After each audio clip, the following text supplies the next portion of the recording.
जिनसी मिलाप या हमबिस्तरी दरअसल कायम होने वाली बारावरी यानी फर्टिलाइजेशन का अमल है। इस अमल में मर्द और औरत जिस्मानी ताल्लुक कायम करते हैं।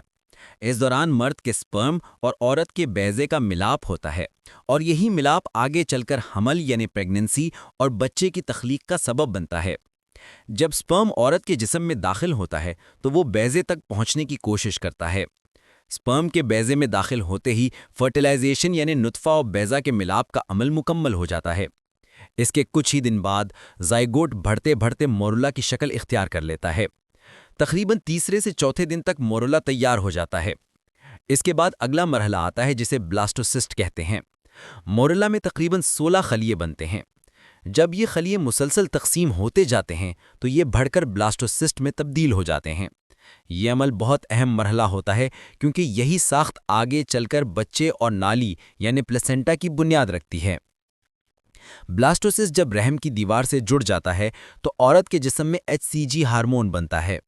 ये हार्मोन हमल को कायम रखने में मदद देता है और जिस्म को ये समझने नहीं देता कि ये कोई बीमारी या गैर ज़रूरी चीज़ है। हमल के तीसरे महीने तक यही हार्मोन बच्चे की नशोनुमा के लिए मजबूत मदद फराहम करता है। हमल के दूसरे हफ्ते के दौरान नर्सिंग टिश्यूज़ प्लेसेंटा और कोरियोनिक प्रोजेक्शंस बनने लगते हैं जो माँ के खून से जुड़ जाते हैं। माँ के खून के ज़रिए ऑक्सीजन और ग़िज़ाई अज्जा बच्चे तक पहुँचते हैं। इस मरहले में मौजूद स्टेम सेल्स आगे चलकर जिस्म के मुख्तलिफ हिस्सों जैसे हड्डियों, जिल्द और चर्बी के खलियात में तब्दील होने की सलाहियत रखते हैं। वक्त गुजरने के साथ बच्चा मुकम्मल तौर पर काम करने के काबिल जिस्मानी ढांचे की सूरत इख्तियार कर लेता है। जब लेबर का वक्त आता है तो बच्चा प्लेसेंटा के ज़रिए मुनासिब मिक़दार में ऑक्सीजन और ग़िज़ाई अज्जा लेता रहता है ताकि बच्चा महफूज रहे, चाहे इस दौरान रहम में सुकड़ाव क्यों ना हो रहे हों। पैदाइश के फ़ौरन बाद प्लेसेंटा को माँ के जिस्म से अलग कर दिया जाता है क्योंकि अगर इसे बरवक्त ना निकाला जाए तो मसाइल पैदा हो सकते हैं। ये था बच्चे की तख्लीक से पैदाइश तक का मुकम्मल साइंसी अमल सादा अल्फाज में।